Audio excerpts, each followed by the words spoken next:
nilamon ka na ng politika ay isang pahayag na naging laganap sa panahon ng pangangampanya taong 2022, noong Philippine presidential elections. Ngunit paano nga ba naaapektuhan ng politika ang ating pakikipagkapwa? Isa ka rin ba sa mga nakarinig ng mga salitang ganito? Bakit? Naranasan nyo ba yung naranasan namin noon? Kay bata-bata nyo pa, ang dami nyo nang alam. Let's talk about that in Taboo Podcast. Kumusta mga katabu? Ako ang inyong host, Sayana Garoy. At sa episode na ito, tatalakayin natin ang tungkol sa politika sa Pilipinas at ang epekto nito sa mga relasyon ng mga mamamayan. Bukod dito, matatalakay din natin ang kaisipan ng mga kabataan na nasasabihan ng wala, nilamon ka na ng politika o nawawalan ng boses sa larangan ng politika, lalo na sa social media. Para sa kaalaman, ito ay madalas na sinasabi bilang isang insulto, lalo na sa mga kabataang may kamalayan sa lipunan na itinuturing na masyadong walang muwang upang masangkot sa politika at makisali sa mga isyong panlipunan. Madalas sabihin ng mga tao ang nilamon ka na ng politika kapag inililipat ang mga paksa sa politika o anumang isyong panlipunan. Sa mga pakikipag-usap sa mga miyembro ng pamilya o mga kaibigan, maaari itong humantong sa mga hidwaan ng mga relasyon. Kasama natin si Aryan Lamki, isang estudyante, mamamayan at boses ng kabataan. Hi Miss Aryan! Kumusta? Mabuti naman, Shana. Salamat sa pag-imbita. Ang politika sa Pilipinas ay palaging napapanahon at puno ng emosyon. Ano ang iyong tingin, Aryan, sa kalagayan ng politika sa ating bansa sa kasalukuyan? Sa kasalukuyan, napakaraming isyu ang bumabalot sa ating bansa, mula sa katiwalian hanggang sa karapatan ng mamamayan. Ito ay nagdudulot ng malalim na pagkabahala at di pagkakasundo sa pagitan ng mga mamamayan. I agree. Isa sa mga epekto ng politika ay ang paghihiwalay o pagdidistansya ng mga tao dahil sa kanilang mga paniniwala. Paano mo naman ito maipapaliwanag sa iyong pananaw? Sa aking pananaw, ang mga tao ay nabibigyan ng mga ideolohiya at pananaw na nagiging sentro ng kanilang pagkakakilanlan. Kaya kung may mga kaibigan o pamilya tayo na may iba't ibang pananaw, madalas itong humahantong sa alitan at hindi pagkakaintindihan. Talaga nga namang lubos ang epekto ng politika sa pakikipagkapwa natin. Kaya naman, ito ang mga halimbawa ng aming nakapanayam na mga kabataan tungkol sa kanilang opinyon. Hi sir, good afternoon po. Nakapagrehistro na po ba kayo? Opo. First time niyo po ba tong bumoto? Yes po, kasi nung 2022 elections is minor pa po ako. Sir, nung minor pa po kayo, naranasan niyo po bang mapagsabihan na wala kayong karapatang bumoses or makialam sa politika? Opo, especially hindi pa ako botante nun, and yung usapin ng eleksyon is parang usapang pangmatanda lang. Sir, ano pong nararamdaman niyo pag pinagsasabihan kayo ng ganito? Nalungkot po ako nun kasi dapat kahit hindi po botante pa, dapat may say na po yung kabataan. Kasi depende po sa parang ma-elect, yung future po ng kabataan, yung outcome po nun is maapektuhan by the elections. Sir, may mga pangyayari po bang naapektuhan yung relasyon niyo? Kunyari po sa mga magulang niyo or sasabi niyong matatanda, naapektuhan po ba yung relasyon niyo sa kanila? Opo, especially kapag yung dalawang side ng family is magkaibang kandidato yung i-vote, na parang nagkakaroon po ng ilangan. Sir, pag ganito pong kunyari ikaw po yung may ibang pananaw sa mga kapwa mo, ano pong ginagawa mo pag ganito? Hinahayaan ko na lang po. Pero kung open naman sila makinig na ma-hear yung side ko sa politics is gagawin ko naman po. Okay po, sir. Thank you po, sir. Thank you po.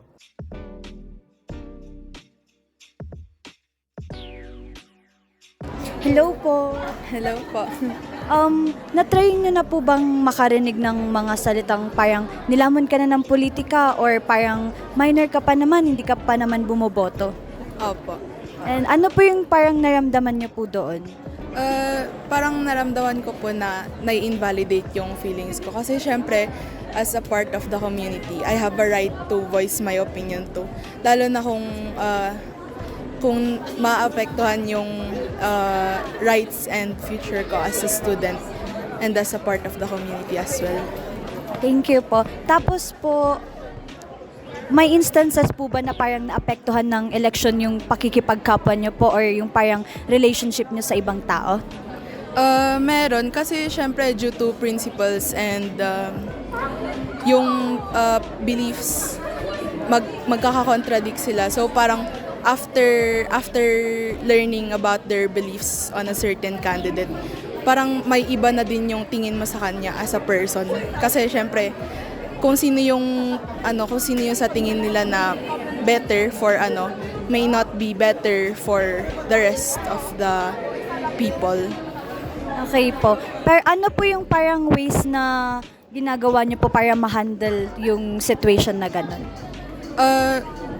Mostly talk about it. Parang have a healthy conversation. Pero kung hindi siya madadaan sa healthy conversation, siguro hindi naman kailangan na ipilit ko yung opinion ko sa kanila. Kasi syempre kahit alam kong mali yung opinion nila or may negative effect yung opinion nila, opinion na nila yon sa kanila na yon.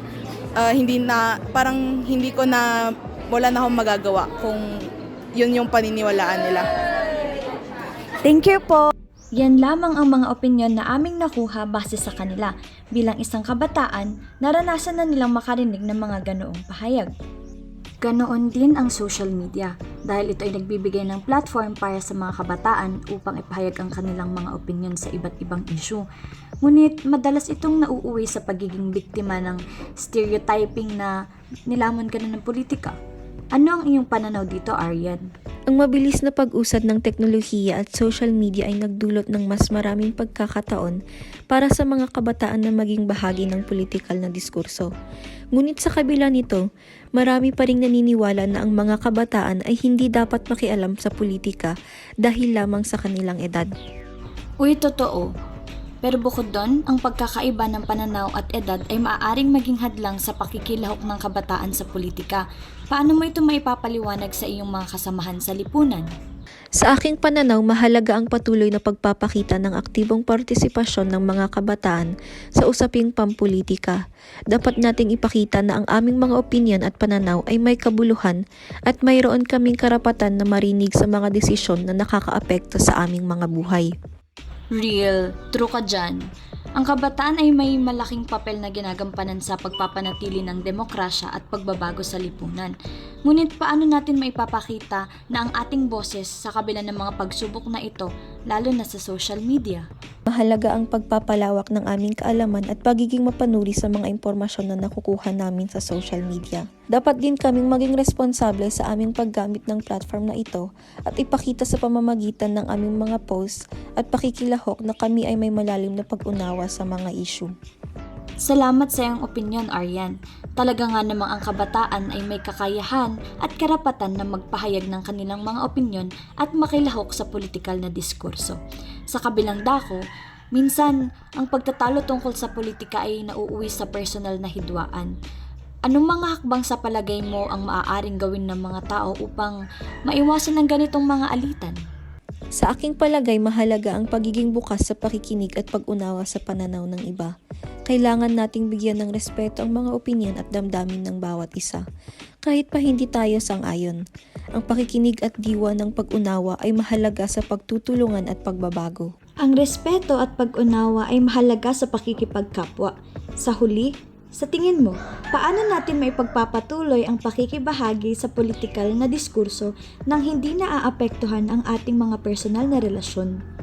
Sa pagpapalawak ng ating pag-unawa at pagiging mapanuri, maaari nating mapanatili ang pagiging bukas sa diskusyon at hindi maging hadlang sa ating pagkakaibigan.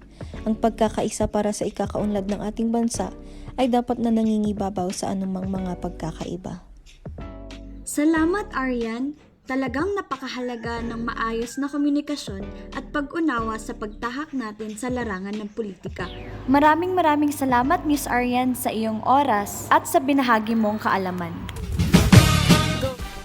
Maraming salamat sa pakikinig sa episode na ito. Huwag kalimutang mag-subscribe at ibahagi ang podcast na ito sa inyong mga kaibigan. Hanggang sa susunod na episode, ako ang inyong host, si Siana. Nagpapaalam. Mag-ingat kayo at mabuhay tayong lahat.